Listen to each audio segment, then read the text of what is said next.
টিফিনে হচ্ছে ঘুগনি, কালকে রাত্রিবেলায় ভিজিয়ে রেখেছিলাম, আর তার সাথে হচ্ছে দেখো কি আছে, পরোটা করেছি। পরোটা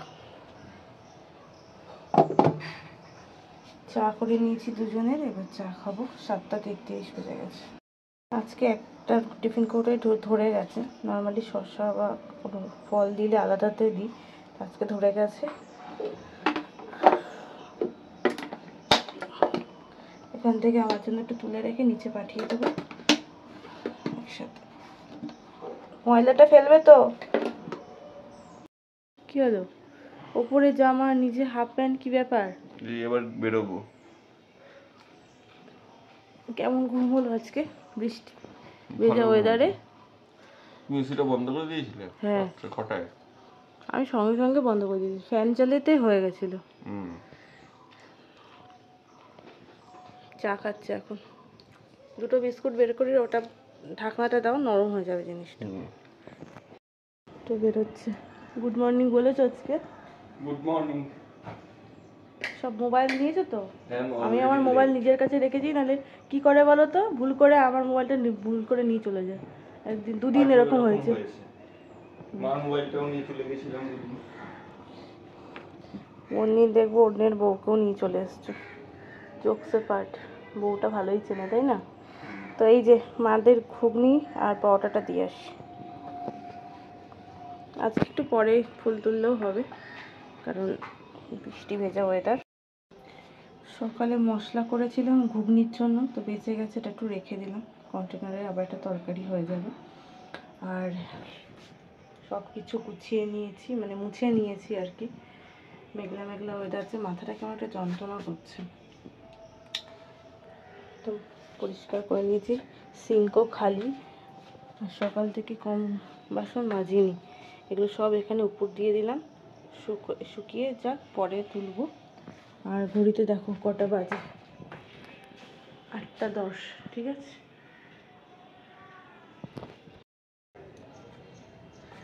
একটা সুন্দর সকাল, একেবারে মিষ্টি সকাল যাকে বলে। গুড মর্নিং এভরিওয়ান, তোমরা সবাই কেমন আছো? আমরা খুব ভালো আছি। নতুন একটা ব্লগে তোমাদের জানাই ওয়েলকাম। আজ হলো শুক্রবার, 21শে জুন।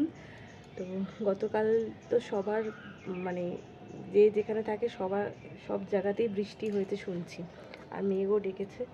কম হোক আর বেশি হোক, বৃষ্টি হয়েছে। আবহাওয়াটা বেশ সুন্দর হয়ে গেছে, একটা সুন্দর হাওয়া দিচ্ছে। এখানে দাঁড়িয়ে দাঁড়িয়ে কথা বলছি তো, দারুণ হাওয়া দিচ্ছে। তো আজকে আর এখন ফুলটা তুললাম না, কারণ ওয়েদারটা ভালো, একটু পরে তুললেও হবে। জবা ফুল তো সেরকম ফুটছেই না, একটা ফুটেছে। তো রনি পিসি আজকেও আসেনি, গতকাল রাতে শুধু ফোন করলো। তো পিসির ছেলে ধরলো, বড় ছেলে, বললো যে পিসি আর কাজ করবে না। এরকম মাঝে মাঝেই করে, আবার পরে নিজেই আসে। জানি না এবার কি সত্যি সত্যি কাজ করবে আর নাকি এমনি বললো। তো যাই হোক, নিজের কাজ নিজেই করে নেবো, অসুবিধা নেই, সবাই মিলেই করতে হবে। একটা মানে এদের বাড়িতে, মানে এরা একটু কাজের লোকের উপরে ডিপেন্ডেন্ট, তো এই বাড়ির লোকেরা, কারণ পারে না, ওর জন্য একটু সমস্যায় পড়ে যায়। কিন্তু আমাদের ওই বাড়িতে তো কাজের লোক ছিল না, মা পছন্দ করতো না, নিজেই কাজ করা পছন্দ করতো, ওই জন্য সবাই সবার হাতে হাতে কাজ করে নেয়, ওই জন্য অভ্যেস আছে। আর এইভাবেই চলতে হবে, যখন যেভাবে আর কি। তো বিছানাটাও এখন গুছাইনি, এই যে গুছাবো এখন। বাপি ফোন করেছিল, ধরতে পারিনি, একটু কাজ করছিলাম। এখন ফোন করব বাপিকে। আর এত ভালো লাগছে ওয়েদারটা, কতদিন পরে বৃষ্টি নামলো। সবাই যেন চাতক পাখির মতো আমরা বসেছিলাম, তাই না? তো কালকে, আগামীকাল টুবাইটা ফিরবে, ওরা গ্যাংটক বেড়াতে গেছিলো। তো বলছে যে বৌদি ওখানেও ফ্যান চালাতেই হচ্ছে, ঠান্ডা নেই। তো মাঝে মাঝে বৃষ্টি হচ্ছে, ওরাও ভালো ঘুরেছে। আর কাঞ্চনজঙ্ঘার যেদিনকে অ্যাক্সিডেন্ট ঘটলো সেদিনকেই ওরা পৌঁছেছে। তো সেটা নিয়ে আমাদের একটু টেনশানেই ছিলাম, কি বিচ্ছিরি ব্যাপার বলো, প্রত্যেক বছর একটা করে অ্যাক্সিডেন্ট ঘটেই যাচ্ছে। আগেরবার যখন আমরা হানিমুনে গেছিলাম তখন এই করমণ্ডলের ঘটনা ঘটলো। তারপর আমরা কেরালা গেলাম, শুধু কী ভয় পাচ্ছে, বলছে করমণ্ডলেই কাটলে টিকিট। আমার ভাগ্যে থাকলে তো কিছুই করার নেই। তো চলো, এই ক্ষতিপূরণ তো কোনো কিছুতেই হয় না, তো যাদের যায় হারায় তারাই বুঝতে পারে তাদের কতটা লস হলো। টাকা দিয়ে কি আর এই সমস্ত ক্ষতিপূরণ হয় না কখনো।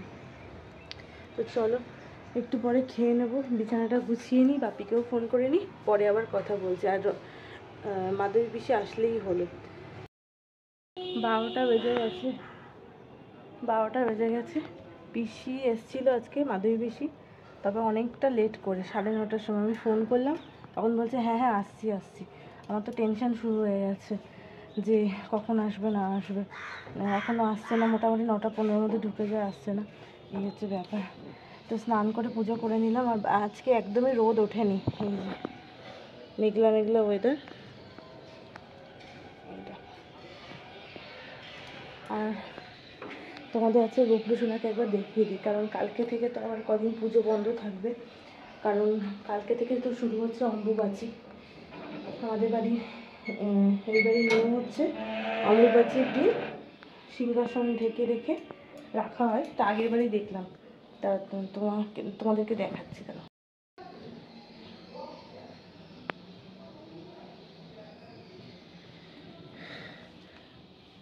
গোপুর মাথার মুকুটটা খুলে রেখেছিলাম, এত গরম তো কালকে থেকে আবার, মানে কালকে পরশুদিন খুলে রেখেছিলাম, আজকে আবার বিকেলে পরিয়ে দেবো। কি সুন্দর করে পুজো করে নিলাম। এই মা গোপলুকে এই সামনেটা একটা কিছু পেতে তার উপরে রাখবে, আর এই জায়গাটা সিংহাসনটা একটা কিছু দিয়ে মুড়িয়ে দেবে।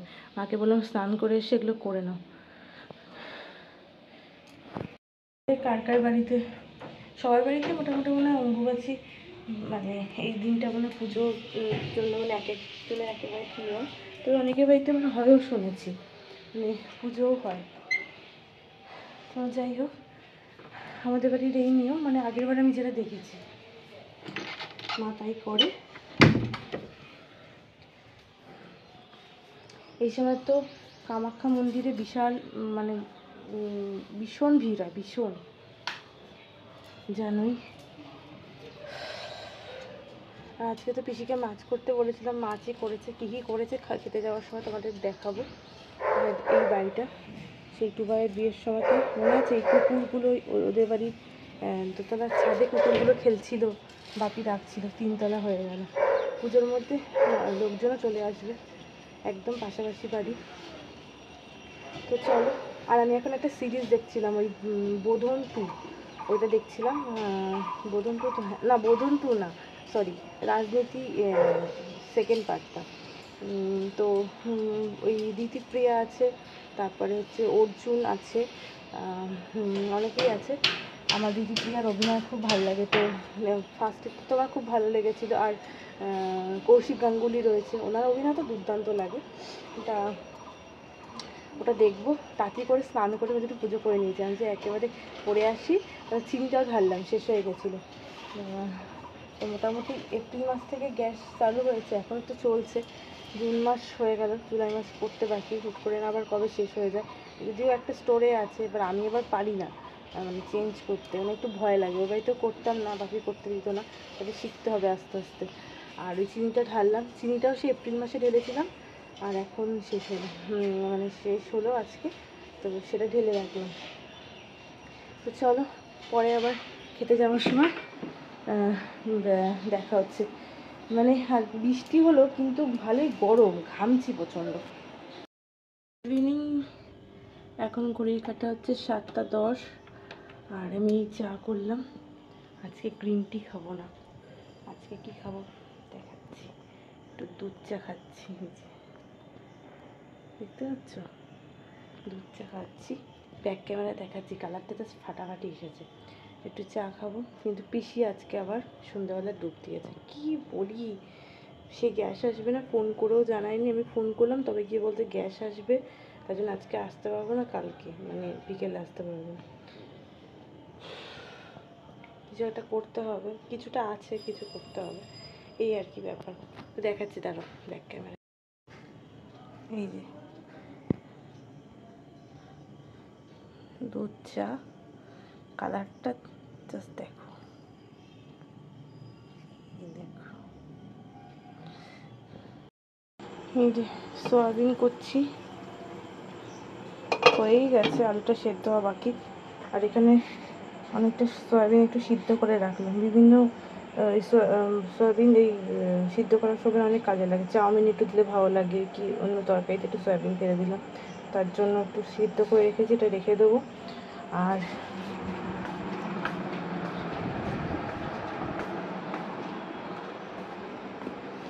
এইখানে রুটি করে নিলাম। আজকে আমার তো এডিটিং হলো না, 8:30 বাজে। এখন দেখি, এখন এডিটিং করে ছাড়াও যাবে না, তো যাই হোক। সকালবেলা ওই একটু মশলাটা বেশি করে করে রেখেছিলাম না, ওটা দিয়ে হয়ে গেল, কাজে লেগে যায়। এই জন্যই আমি একটু বেশি করে মশলা টশলা করে রাখি, সুবিধা হয়। আর আমাদের পিসিদের কী বলো তো, মানে কেউ ফোন করে কিছু জানাবে না। আমাদের ওই বাড়িতে হাবড়াতে যে কাজ করে শঙ্করেরই, তো কাজ তো ভালো করেই। আর তোমার আগের থেকে জানিয়েও দেয় যে কবে কি আসবে না না আসবে না। এটা হলে না সুবিধা হয়, খুব কামাইটা খুব কমই করে। ধরো যেদিনকে আসলো না, সকালবেলা ফোন করে দিল, ধরো 6টার দিকে ফোন করে দিলে মানুষের একটু সুবিধা হয় না। যারা নিজেরা করে নিচ্ছে তো ঠিক আছে, কিন্তু যখন তার উপর ডিপেন্ডেন্ট, সে যদি আগের থেকে না বলে খুব অসুবিধা হয়। তো রুটি আর সয়াবিনটা নিচে দিয়ে দেবো, তারপর নিজের একটু কাজে বসতে হবে, ঠিক আছে। আর আজকে আবার গরম, কালকে একটু ঠান্ডা ঠান্ডা ওয়েদার ছিল, আজকে আবার সেই গরম। তো এই যে আমার হয়ে গেল সয়াবিন আলুর তরকারি, নিচে দিয়ে আসি রুটি আর এটা।